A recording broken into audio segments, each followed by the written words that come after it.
Hi, I'm Chris. And I'm Jeremy. And I'm Fergal. And we're from Movie Smash. Comic book movies are having a golden age right now with the MCU. Movies based on comics aren't necessarily a new thing, but they're a big thing. Join us every other Tuesday on Movie Smash. We explore these movies and find some hidden gems. Every other week, we revisit some of the best. And some of the worst movies based on comics or graphic novels. Was Green Lantern as bad as you remember? Heck no! Is Time Cop the most accurate time travel movie ever created? Absolutely. Was Mystery Men way ahead of its time? Should they be revisited? Should they be forgotten? Join us on Movie Smash and find out. Listen wherever you find your fine podcasts.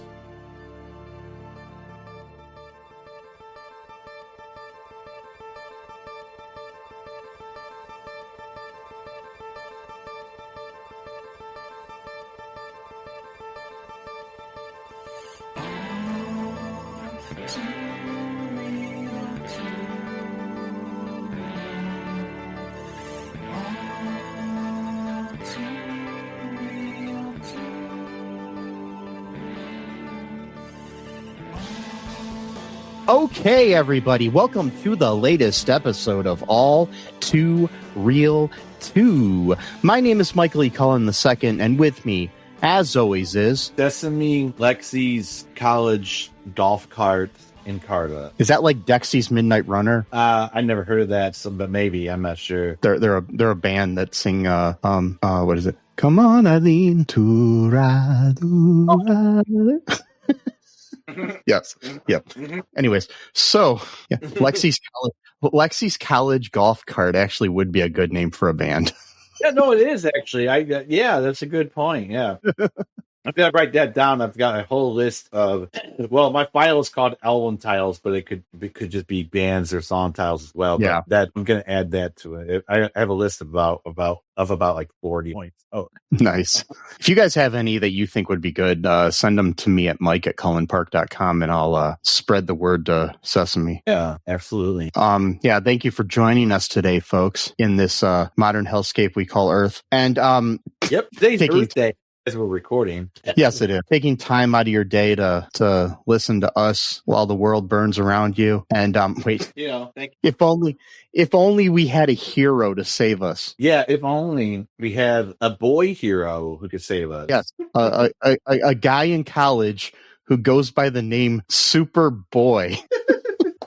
An adult in college. Yeah, but people say, yeah, they're boy, kids. Yeah, but still, it'd be weird. It's a weird thing to self-identify as. Like, it's one thing if other people call you it and you can't shake the name, but you yourself are just going along with it. Yeah, it's a little bit weird. Like when you're in college, you think you want to be and seem to be more independent or more, adulty. That's not really a word, but yeah. Adult. But no, he just runs with it or flies with it rather. Yeah. So yeah, and the show ran from it's called Superboy, also renamed after the first season as The Adventures of Superboy. It ran from 1988 to 1992 in syndication, which means that it wasn't on like a major network or a cable channel. It was one of those things that you would find on like a UHF channel, sorry, on like usually on like a Saturday or Sunday afternoon or something, like after an episode of Hercules or something, Yeah, Hercules, that's a great actor too. Or like an episode of Charles in Charge, or some other episode that starred a future Trump supporter. Anyways, oh boy. Anyways, so the reason that it's Superboy and not Superman for the series, the reason that it was conceived this way is okay. So the Christopher Reeve Superman movies from like 1978 until the mid 80s, and the Supergirl movie, they were produced by Alexander and Ilya Salkind, a father and son duo. So they had the rights to produce live action versions of Superman for years, and then they sold the rights to the Cannon Group for the fourth Superman movie that we've covered in the past on this podcast. So that was not produced by them; it was produced by the Cannon Group, and so they no longer had the rights to Superman, but they still had the rights to the license to Superboy and Supergirl. So that's why they made a film based on Supergirl at one point. So in the mid 80s, they decided to try again with Superboy and developed a series for syndication that launched in the fall of 1998. I mean, 88. Not 98, 1988. Yeah, so it was about a younger Clark Kent, and yeah, they couldn't call him Superman, so they had to call him Superboy because they had the rights to that. At that point, in the comic books that were out, there was no Superboy comic book either at that point. So, oh, interesting. Okay, I was thinking Superboy was a different character, not Clark Kent. He is now. Currently, he is. What they did is like. In the past, Superboy was just a comic book about the younger adventures of Superman, usually, like his time in Smallville and stuff like that. Okay. Not him in college.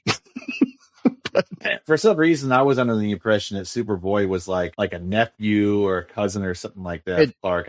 So with Superboy, because there's Superboy is several different characters. He's Kal-El, which is the one that grows up to be Superman.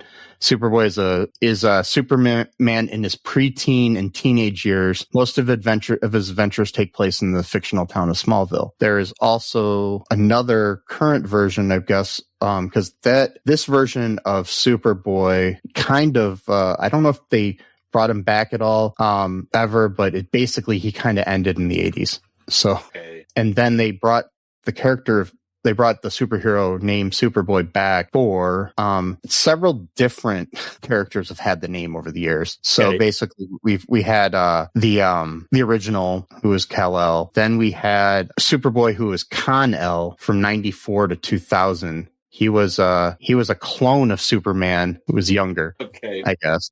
So I guess he ended up living with the Kents in Smallville with Martha and Jonathan Kent, where he adopted the secret identity as their nephew and Clark's cousin Connor Kent. Oh, okay.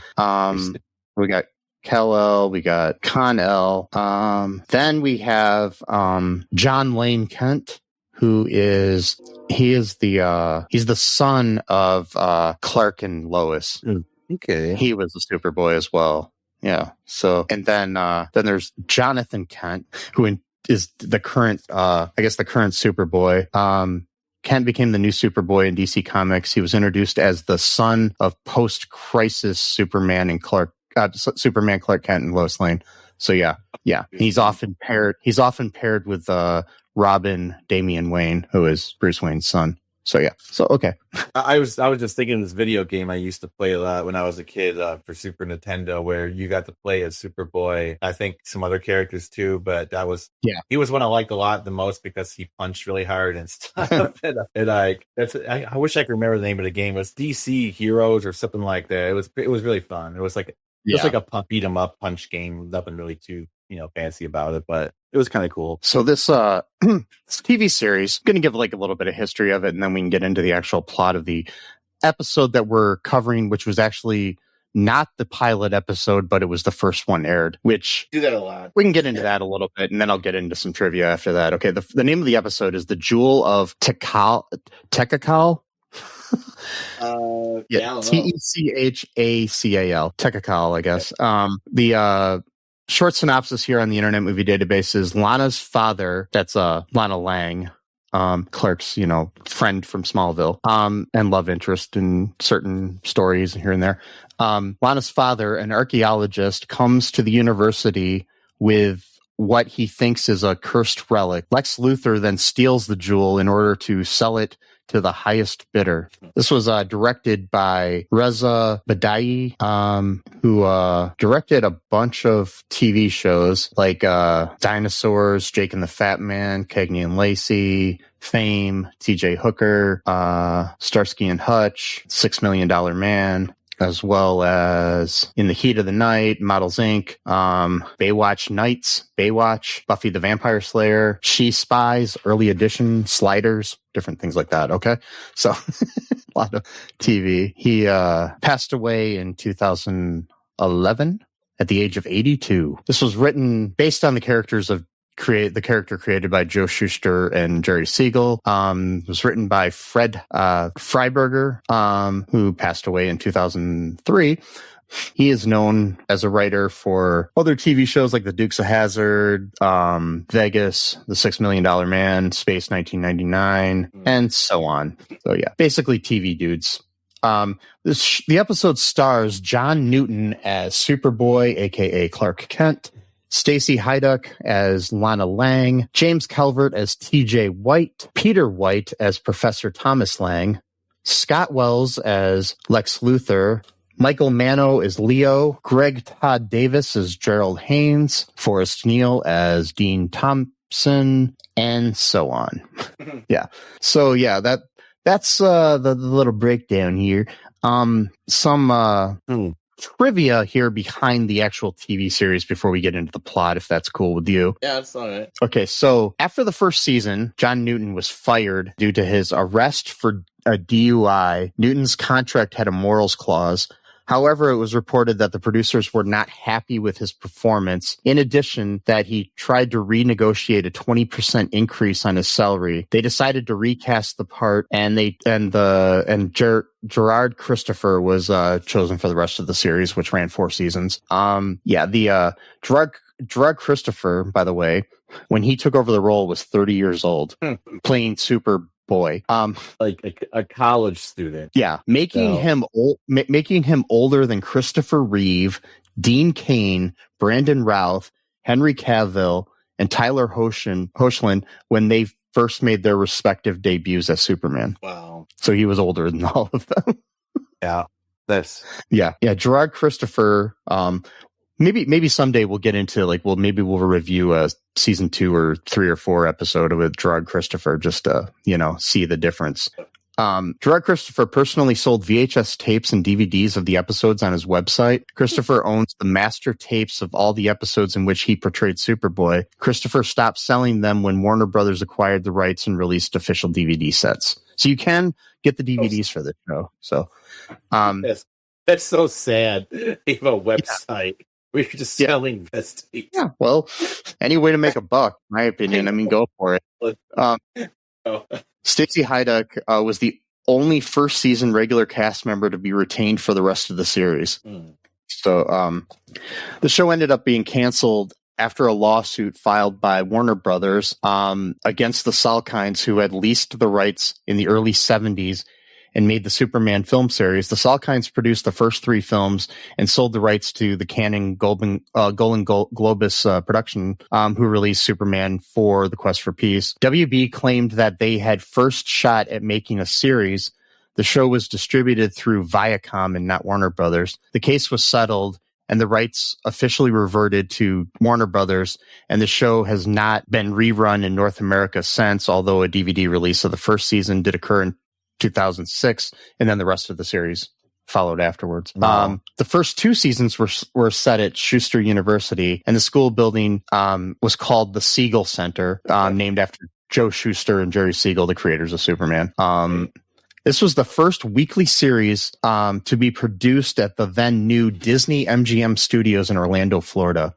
For the second season, the series moved several miles down the Interstate 4 to Universal Studios, Florida, to film the rest of the series. According to producer... Oh, never mind. I already said that. By the time the series was produced, Superboy had been nullified from the DC. A Superboy, Con-El, later appeared after the series had been canceled, but was not the same person as Superman in the current continuity, as we've talked about already. Yeah. As of 2021, Stacy Haiduk, is the last actress to portray Lana Lang as a redhead. Her most common depictions in comics. Kristen Crook portrayed the character as a brunette in Smallville, followed by Jaden Gould and Emily Prentice in the DC extended universe. And Emmanuelle Shrieky played her in Superman and Lois with dark hair as well. After the first season, and this is not in the trivia, but they also recast Lex Luthor. He wasn't Lex Luthor was like a guest star in the show. He wasn't like one of the main characters anyways. they recast Scott Wells with Sherman Howard, and he later auditioned to play the same character in an animated form in Superman the Animated Series. However, Clancy Brown was ultimately cast in the role. So yeah, they do explain in the series why he looks different, though, luckily, but they never explain why Clark Kent's Superman looks different. But Lex has plastic surgery to change the way he looks and stuff. Yeah. So, what are your initial thoughts of this episode we watched? I did not like it. Yeah, me either. I don't really think there's any redeeming qualities other than just the bad acting is kind of endearing in a way. Yeah, I hope it got better. I don't know. I'm gonna watch like a second season episode. I mean, obviously they recast John Newton as Superboy partially because he wasn't really doing it for the producers, you know. So it's like, I mean, and I will say that Stacy Haiduk did do a decent job acting compared to some of the other people, and she's the only person to stay with the series for the whole run. So yeah. I watched this episode twice, and I still had no idea really what was going on half the time. But there's nothing really. That's the thing. There's a whole lot of nothing going on in the episode. It's really weird too for like an action-based series to be a half hour. Yeah. You know, because like, you know, when you think of like superhero TV series, you think of like, I don't know, like The Flash with John Wesley Shipp, which was an hour long, or you think of the Arrowverse shows and those were hour longs. You know, it's just really weird. Yeah. I mean, unless it's an animated series, for it to be a half hour is kind of weird. Yeah. And even just like action TV series in general, like even I'm pretty sure like Hercules and Xena and stuff like that, those were hour long series and stuff like that were in syndication around the same era, maybe a few years later or whatever, but still. Because with commercials, it's only about 21 minutes long. You can't really do much with that. And the Flash's pilot episode, the one with John Wesley Shipp, that was about an hour and a half. The pilot episode was the length of a movie, which I really need to get a new DVD player because I was only able to watch the first two episodes of the one and only season of that Flash before my Blu-ray player just broke down. So I saw that one, the second episode, and that was like 6 years ago, and I haven't bothered. You can get them pretty cheap. I need to buy that series on DVD or Blu-ray, anyways, because I think that'd be cool to own. So what goes down in this episode? Nothing. That's the thing. Like, so this woman's dad, he's like some archeologist dude. He ends up taking a job at the college that his daughter goes to because he's always complained that he never spends enough time with her. And so he's like, okay, maybe this will pacify her a little bit, but it didn't. Got mad at him anyway for some reason. And then she got mad at him for taking a job at her school where she'll see more of it. And it was only, but I don't think he was taking a job at the school. I think it was just a visit for showing off the artifacts that he brought. Okay. So then from his travels, when they're arriving, first off, too, we have an issue where the landing gear won't come down for the plane as they're landing, you know, somewhere that I guess appears to be on campus. So I guess the campus has a runway. Yeah, and he's flying himself in like a propeller airplane. So why couldn't they have chosen a commercial airline to go? Yeah. It just seems like he's trying to show off by proving that he could fly a plane, which okay, or asshole. And then what? He deserved the crash for that. Sorry, no. Yeah, but he wasn't alone. He did have his assistant with him, so he shouldn't have. His assistant was the one that had his head on straight. You know, well, at least physically. The landing gear's not coming down, and so they're all worried that they're not going to be able to land, and then they're running out of fuel, and so they can't like fly around until they figure it out. So of course Superboy comes to the rescue and pulls the landing gear in some of the greatest special effects I've ever seen in my life.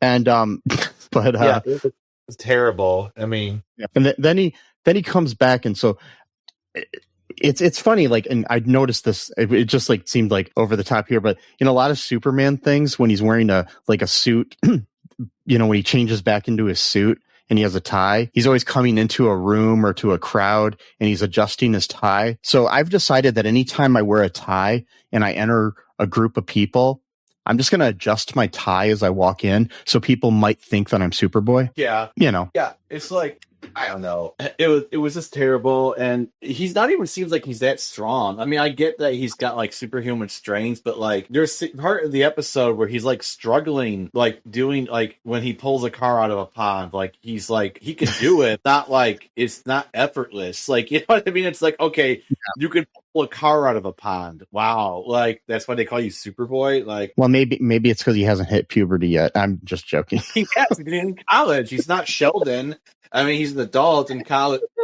And I mean, speaking, if he's such a good flyer pilot, they could have done like a crash landing. He could have like circled the area a bunch of times, you know, to progressively get the plane lower and lower and lower to the point where he could then just sort of skid it onto like some grass or some shit like that. But if he was a true pilot, he'd be able to figure something out. I mean, he's good enough to fly. Oh, has too much of a problem. And by the way, who was telling him where to go? Because usually you have people who work at an airport who are like have headphones on and they're telling you where to go. Yeah, like you have air traffic controllers unless Donald Trump fires you for being you know, black or something. Yeah, but exactly. yeah, good point. but the I'm assuming that there was some kind of tower there that was controlling it, but I'm just confused by it. Just seemed like this was at the college and there was a runway at the college somehow, and they're all waiting for him to come down. Like it's like a school-wide affair where they're just like hanging outside. Like, I mean, people have visited, like when we were in college and we had like visitors coming to college, we didn't have like the whole school just waiting outside for them to come.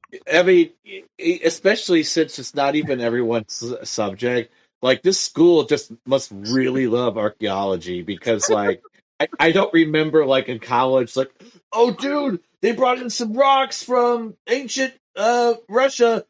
Everyone like, you know, gets like, come on, like it's not a thing. They cancel all classes that day just so you can wait outside for the visiting, you know, archaeologist to come, and you know, and we're all excited and you know, like it's Indiana Jones or something. But yeah. You know, for our Russian rocks, you know, they come in and we're like, oh man, this is so cool. And then it turns out one of the Russian rocks has like poison. If you touch it, you die, you know. And because, you know, fascination type of thing the Russians do. Anyway, it's yeah, but so anyways, we get the thing, you know, we get this kind of tension between Lana and her dad after they land because of Superboy. Then yeah, you know, it's like she's like upset because I guess she hasn't seen him in 2 years. That's a long time. Yeah, it is. Really long time. That's some bullshit there. Yeah, he is a bad dad. Yeah, seriously.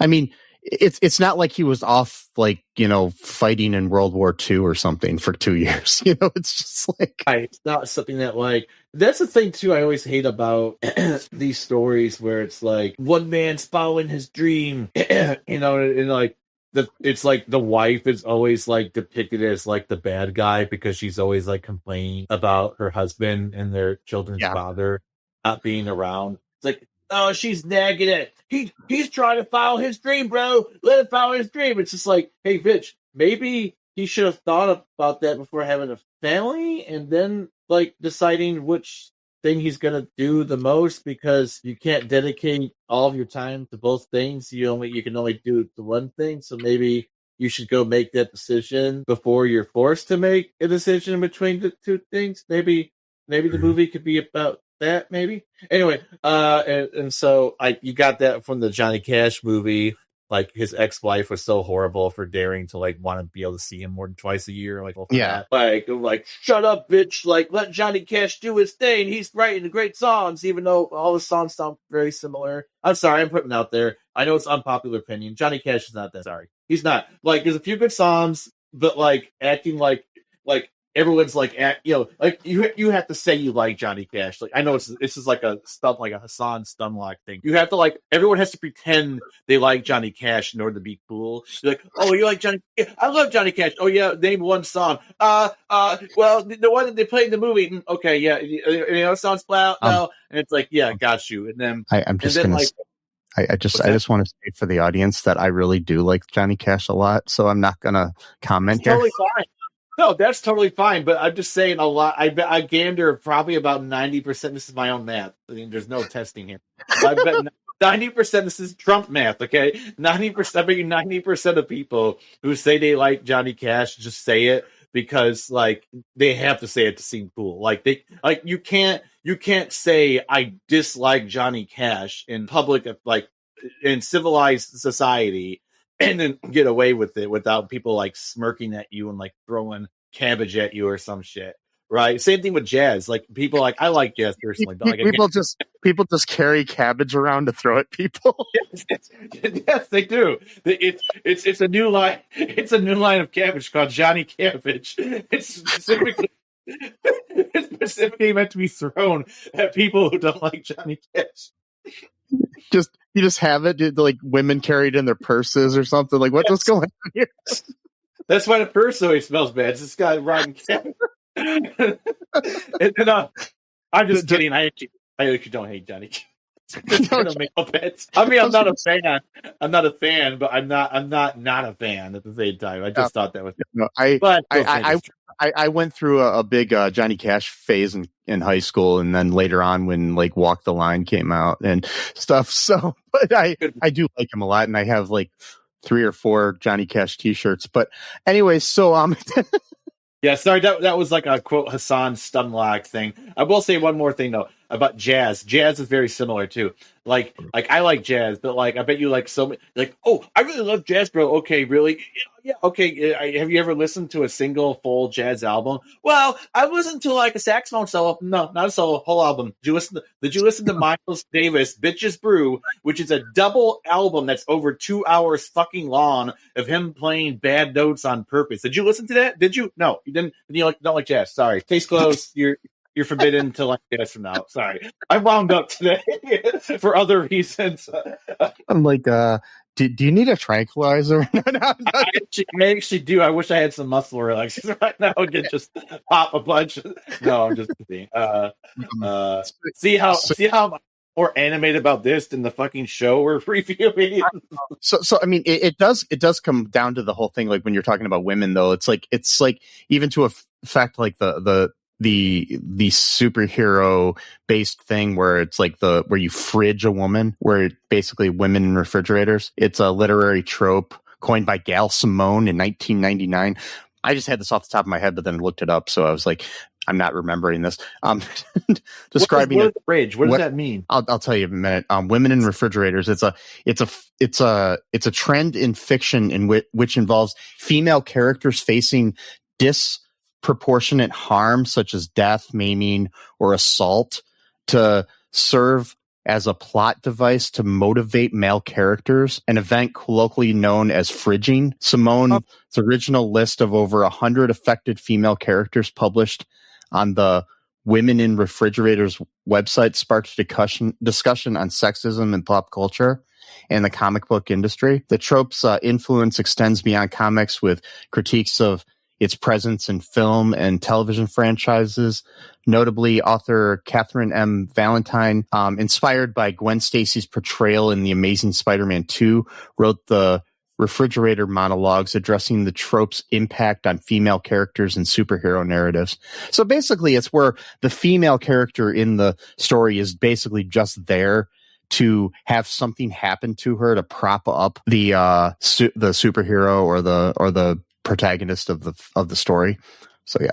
And they probably have a different version of that too, where the female superhero's the character. And then, because I noticed this when we watched Supergirl, the movie, the one from the 80s, One of the very first scenes of her on Earth is like a couple of guys trying to basically sexually assault her, and she beats them up. So like, there's that aspect too. It's like, oh, she's the bad bitch who beats up the guys that try to rape her. It's like, maybe just don't have a rape scene in the movie, like, or an attempted rape scene in the movie. Like, you could do that, right? You could just not do that. And so I bet maybe she can make an article about that too, because that would be pretty. So basically, the Gail Simone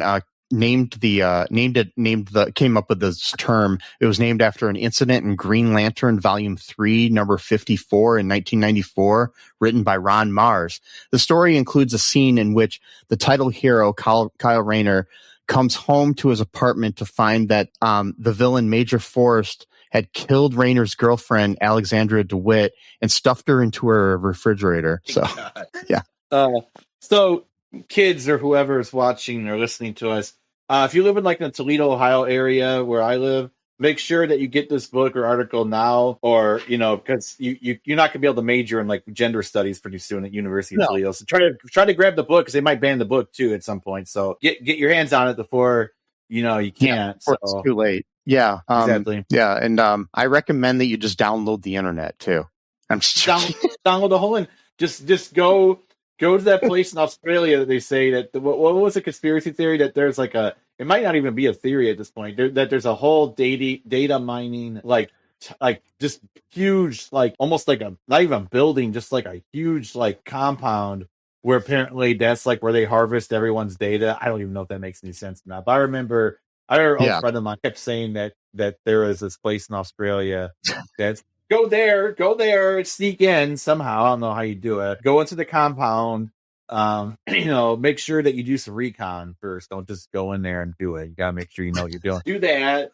Maybe so the opinions of Sesame are not necessarily the opinions of Too Real 2.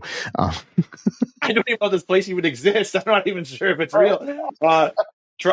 Try to distract like the guard if they have a guard. At this point, it might be like robot guards. I'm not really sure. I'm not even sure if this place is real or not. So just be careful in regards. Like take like an animal, like a kangaroo, with you or something like that, or like a Wolverine. Not Wolverine. What do they got over there? It's not Wolverine. Tasmanian devil. Is that what they got? No, it's not. Take one of those things, whatever they call it. Or dingo, maybe if you can find one. Or kangaroo would be ideal because they can box. So what I would do first, I would move to Australia for a little while, like be there for like at least a year, really, to really kind of get a feel for the land, the layout a little bit, make sure, kind of know the surroundings around the compound as well, not just the compound itself, but around, so people's like what time of the day they go in and out, who's usually doing what, that kind of thing. Get yourself a kangaroo, train it to box, because it already knows how to box, or train it to do it correctly, and then bring it with you. And then you have that distract the guard by like pretending to like do like wanting the box, and the guard's Australian. So he's not gonna like say no to a fight, right? He's Australian, so he's like, all right, come here, mate, or whatever. I don't do accents good. And then so like has a cool boxing match with. Unfortunately, he will kill the kangaroo. That's the inevitable sacrifice. Kangaroo will die to a boxing match with a human. Sorry, it's just that they got some pretty strong fists, but they're not that strong, right? So anyway. I just want to reiterate that the views and opinions of Sesame are not necessarily the views of all Too Real 2 or Cullen Park Productions. And we apologize to our audience if any of this, we're not really suggesting that you do any of this. Especially, we are sorry to our Australian listeners. I do apologize. I don't know anything about you guys. I'm sorry. I did have a pen pal, an Australian pen pal, when I was in third grade, though. And we talked about video games a lot. And we talked about the different video games, because I think we were both really into video games because we were like 10 at the time. And so for like, I actually found some of these old letters a few years ago. And it's like literally like 4 straight letters. Mind you, we only did this a few times a year, right? So like almost all of our letters in that school year were just us talking about the differences between American and Australian video game systems, or like the game covers of like, oh well, in Australia they use this picture of the game cover. Oh yeah, well this anyway, it's pretty exciting. better days. Yes, it was very exciting. This is pre-internet, so so anyway, Sorry, to no, I gotta finish. Sorry. So the kangaroo will get killed. I'm sorry. Don't try to build up too much of attachment to him, because he will die. And then during the fight, the death fight, then that's when you run in. You hit the guard over the head right after he's like victorious, like, I killed the kangaroo, yay! Hit him over the head, like not too heavy. You don't want to kill the guy. You don't want to give him a concussion, enough to knock him out. Then you since you've done recon, hopefully, as I told you to. If you haven't, then you're just going to get shot in the spot B. But if you've done your recon effectively, you will find a way to get in. Find the place where the data mines are, the computers, whatever. Just fucking torch the place. Do like a Fight Club in there. Don't try to finesse it. Don't try to. I'm going to take my card and I'm going to, my flash drive. Well, I got a flash drive, wouldn't work. Even a terabyte wouldn't work. Whatever. Just torch the place. Just torch it. Like, don't try to be fancy. Just get rid of it. You don't need the data anyway. Nobody needs their data. I'm sorry. Like, no one needs it. You know what you search for. You know what you downloaded before. Like, if you want to, you can just re-download it again. It's not that difficult. Like, I'm sorry that you lost like your 5,000 albums that you illegally downloaded throughout your life. Go download them the second time. You don't need it. So just torch the place. And then after said torching, again, All Too Real 2 doesn't, endorse this. Then just flee the country. Like just leave the country. Obviously, I mean that's a given. Why would you stay?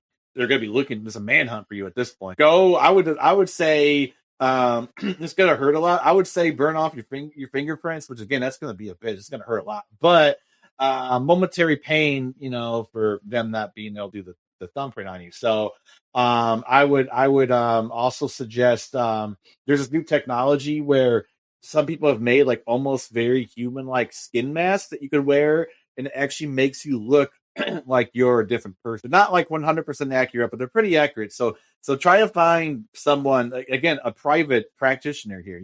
Don't go to a store or because they'll know who you are. Find someone who does this work independently off the books. Not sure how you find them, but you've done enough research already to torch the data mine place. I'm pretty sure you can find out who does this on the side, right? Get that guy or girl or lady or woman. Have them make the mask for you. Make sure it's, looks good. It's tight enough around your skin. Doesn't look loose and weird. I would suggest after that, maybe go to, I would say Greenland, but now since Greenland's got so much in the news about them, that's probably not good because you want to lay low. And Argentina is also pretty big because of all the anarcho-capitalist shit going on there. That's in the news a lot. I would say Bolivia. There's not a lot of news about Bolivia. I would say Bolivia, but like a country area, like not the main cities, like somewhere deep in the foresty, which means you're not going to be able to watch much TV. Probably you're not going to be able to go to movie theaters that often. It's going to be very simple life. But you did manage to torch the entire data mining system of the world, and now we're all free from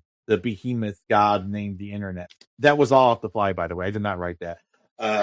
Again, the views and expressions of Sesame are not necessarily supported by All Too Real 2 or Cullen Park Productions or Michael E. Cullen II. And especially Mike. By the way, so this is on my ADHD today. This whole rant literally started with me talking about how they always blame the woman being mad about like their husband or dad not spending enough time to them, and then it somehow found its way into torching the fake data mine center in Australia. And I do want to emphasize, we never recommend harming a kangaroo. No, that was the saddest part of my story. Even though I made it up, I was actually batting back tears of like thinking of this imaginary kangaroo getting killed in a fight. Yes. Okay. Anyway, I'm sorry. Sorry. And to make up for all of this, I do vow in the future we will cover Kangaroo Jack the movie. Anyway, so yes. That movie. By the way, that movie was supposed to be serious before it got greenlit to a fucking comedy. So Superboy. Superboy. So interesting. So we've got Professor Lang. He's bringing his artifacts and stuff, and he's got this this one called the Jewel of Techacal, that is like supposedly cursed, according to Gerald, his assistant. So we got an incident where it's in they put it in this little room at the college, and they've got all these artifacts and shit in there, and the jewel's like doing some weird shit and stuff's falling from the room, and Clark's in there and he saves people on the fly, And that happens. Nobody ever. That's what I love about these. Like you mentioned too earlier, how nobody ever like realizes like, oh, my friend just left, and now suddenly Superboy's here. Like like you never make the connection. Like that might be him. Like I mean, how many times do we have to go through this? And like, by the way, when they did that thing, the guy's like, oh, don't worry, it was just a tornado. Wait, a tornado just appeared and disappeared within a few seconds. What are you talking about? Yeah, we've been hearing about tornadoes here all week, okay? But like a tornado doesn't just show up next to your window and then just leaves, and it only does damage to your office. Like what? I often invite tornadoes over for tea, and we hang out, drink, and wait, no, That's a good band name. Tornadoes. Invite tornadoes for tea. So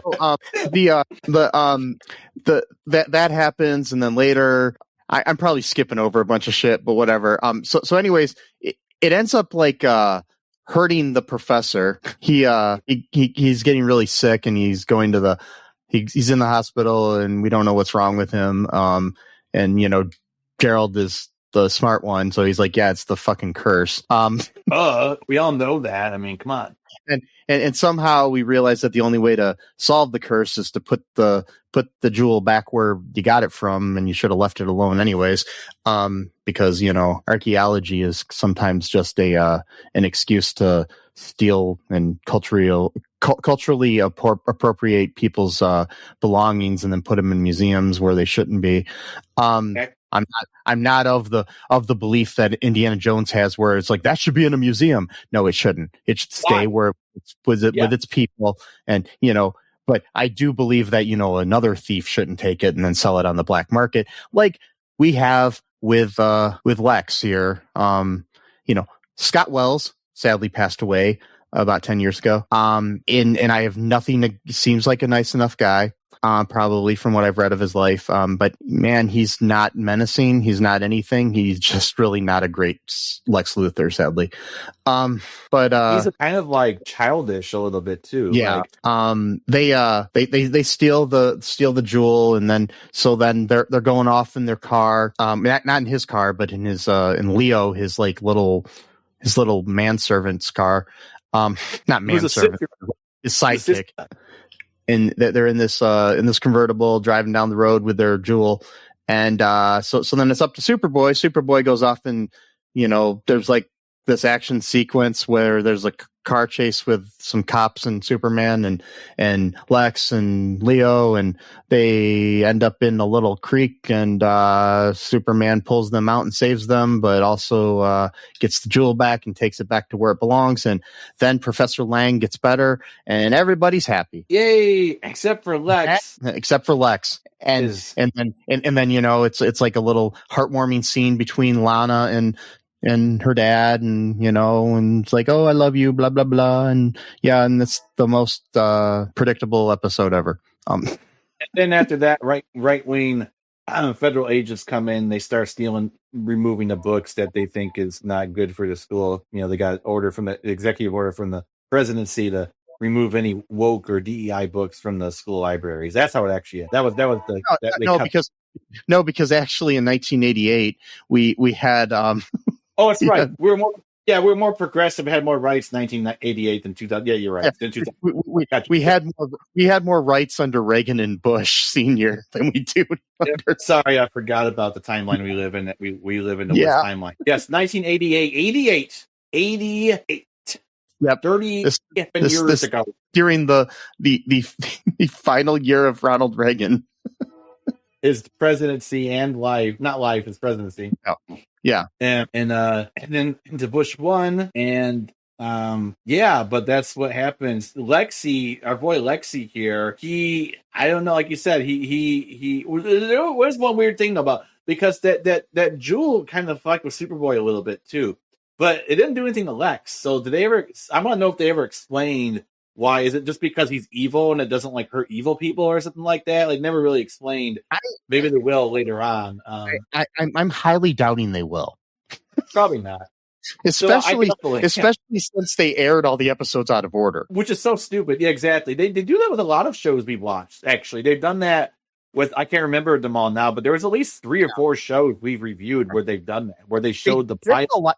They did it a lot with shows like, I mean, that's how like shows that didn't last long got fucked up because that like Firefly, for example, that Fox fucked it up and they aired like that show way out of order. And so you would have like people being introduced that were in a previous episode and you're just like, what the fuck, you know? Yeah. Anyways, any other thoughts here about Superboy episode? So season 1, episode 1, the Jewel of Techacal. I do have one thought. Can I play and sing an improvised song about Superboy in the show we just watched? Yes. I'm going to preemptively say that the views in this song are not necessarily the views of All Too Real 2 or Cullen Park Productions. I don't know what the song's about, but I'm just saying that ahead of time. Okay, just give me a second. I get my acoustic over here, can hear better. Oh, on a tune, Nick's even better. All right, hold on. Oh, right there. That's where it is. That's where it's at. Get yourself a kangaroo. Teach it to box. Go to the data mining place and torch it. Again, this All Too Real 2 does not necessarily endorse Sesame's Mania. Okay, edit this part off. This is the greatest song ever written. It is. Oh, there we go. So Superboy and Lex Luthor were the best friends till they had a falling out over a boxing kangaroo. Superboy wanted as a pet, but Lex Luthor wanted to eat the meat, or sell the meat, or eat the meat, or make the meat, or beat the meats. Wait, what? And then Australia, teaching box the guard at the data mining place. I feel sorry for that data mining guard. He's gonna get hit with power with the kangaroo punch. He actually gonna cause a lot of damage to his face. The good thing Australia universal healthcare. You don't have to pay a whole lot for treatment for your injuries. Like every other country in the world has some form of universal healthcare. Universal healthcare. Universal healthcare. Universal healthcare. Is that everything? Yes. Yeah, that was beautiful. I didn't cry. You did not cry? That's good. But I thought about it. Good. I mean, I was hoping you'd cry to sad song. Yes, it is a very, very sad song, but I no longer have emotions, so I didn't cry. Me too. My emotions have been purposely thrown away into the back of my brain in order to mentally survive this hellscape in 2025, and that they're gonna. I have no idea what I'm trying to say. I can't improvise, okay? I can't. It's okay, buddy. It's okay. Okay. I can improvise playing guitar, but I can't improvise lyrics on the spot. Come on. What do you expect of me? No, Nothing. Your idea was my. It's okay, buddy. It's okay. No, it's not okay. It's not okay. So, our listeners are actually good at playing guitar, and I think I ruined it for them by playing very crappily. Oh well, it's okay. That's fine. It's okay. We just talked about a really boring episode of a TV series, but made it more enjoyable. So, and we've been talking for like almost 3 times as long as the episode. So, here's some Korn, rip off Korn riff, but it's not really them, but like a riff that they would play. And I'm gonna play it on this stupid little tiny piece of shit acoustic. It's not that bad, but it's a tiny, very small acoustic guitar. It's like meant for like children. It was my niece's that she bought like 8 years ago, but never really played. So I just kind of with her permission, because I care about that kind. I don't just take things, like the government takes things like human rights for people. Like I don't do that. So I ask permission. Although it would be weird to ask someone to like remove their human rights because and they said yes, would that then count as consent? Because how does that make any sense, right? That's a philosophical quandary. Anyway, but like, so like, I've been working on this lately with my electric guitar to have down tuned to like a low B or low A or some shit. I don't know. But I'm going to play it on here. Tell me if this does not sound like what you would hear from a Korn song. Actually, this actually might be a Korn riff. I don't know. I haven't listened to anything past their fourth album that came out in 1999. So that's, a lot of time. But I'm thinking this sounds like a Korn riff. Can't you just imagine it being really low? Especially that part. They always used to do that kind of thing. Anyway, why am I doing music theory now? No, sorry. You can just end it. Like in the middle of me playing if you want. I'm like, I'm just waiting for you to tell me you're done. And I'm done. I'm just playing. I'm done. Yeah. So folks, if you're still with us, thanks for listening. Be sure to go to all2real2.com and check out our website. We got links to our social media. We got a TeePublic. You can buy some merch there. We got a Patreon. Patreon is good. It can help support the show. Spread the word. Okay, Hummingbird. And but you can make a T-shirt idea of the boxing kangaroo against like a guard of like a Alcatraz kind of like a place like that. You should try that. Email me at mike@cullenpark.com if you'd like to see that. Yeah, if it's not just wants to see it. Yeah. Also, folks, be good to each other. Yes. Yes. Kind, be caring, be loving. Yep. Free Palestine. Trans lives are human lives. Trans lives are human lives. No human is illegal. Human is illegal. Fuck the patriarchy. Fuck the patriarchy. Fuck the oligarchy. Fuck the oligarchy. I love you. I love you. Sesame loves you. Sesame loves you. The dead kangaroo loves you. The dead kangaroo. And my made-up story loves you, and I still feel sad that I killed him in my story. And until next time, folks. Bye-bye. Thanks for listening to All Too Real 2 podcast, a Cullen Park production. Produced and edited by Michael E. Cullen II. Music by Matthew Hawes. Subscribe and share the show. Visit us at cullenpark.com.